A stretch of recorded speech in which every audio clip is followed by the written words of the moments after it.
So a little something occurred to me on my way to work this morning. We do a lot of anticipation of emerging markets, establishing markets to try to stay ahead of the curve and to make the sale when other people don't.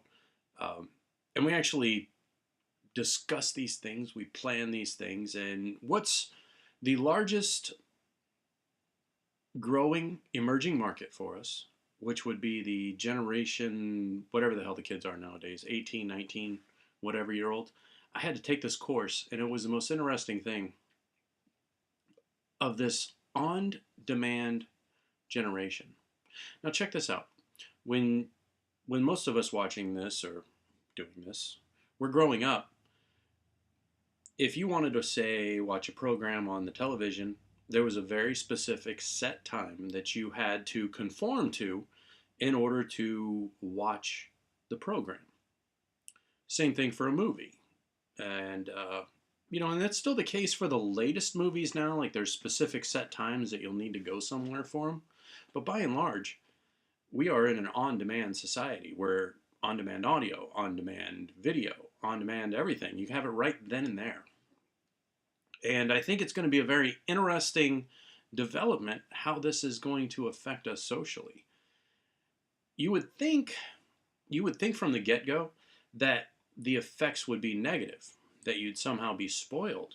And my interaction, naturally, I've got a couple of these younger people that work for me, work around me, and they're far from spoiled. It's a very interesting situation, and it kind of tilts our understanding of that on its ear.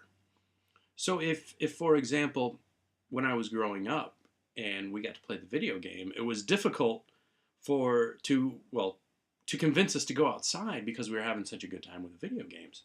Now, because it's been a given with these kids, some of them, now not all, okay, I'm not trying to paint with a totally broad stroke, but you would think that it would have a negative effect when in reality, there's still kids playing outside. When we go out and go biking in the woods and everything, there's plenty of youngsters out there. Same with the ATVs. There's youngsters all over the place enjoying the outdoors in spite of what we would otherwise think would spoil them. So I don't know. I think it's exciting, and I think it's something that businesses have to anticipate. I think it's something that will also need to be tolerated. When these people are very technology oriented, very technology reliant, very social, very communicative with each other. Now, not directly the way you and I would say call on the telephone. They're more texting back and forth. But fascinating. And I was thinking about all this on the way to work. Figured I'd share what I was thinking. And I'm curious what your experiences are with that sort of thing. Are you in a business of position? I know a couple of y'all own your own businesses, and I'm just curious what your interactions have been with these the people of this generation and what your views on that are. Anyway, thanks for watching, and we'll catch you tomorrow.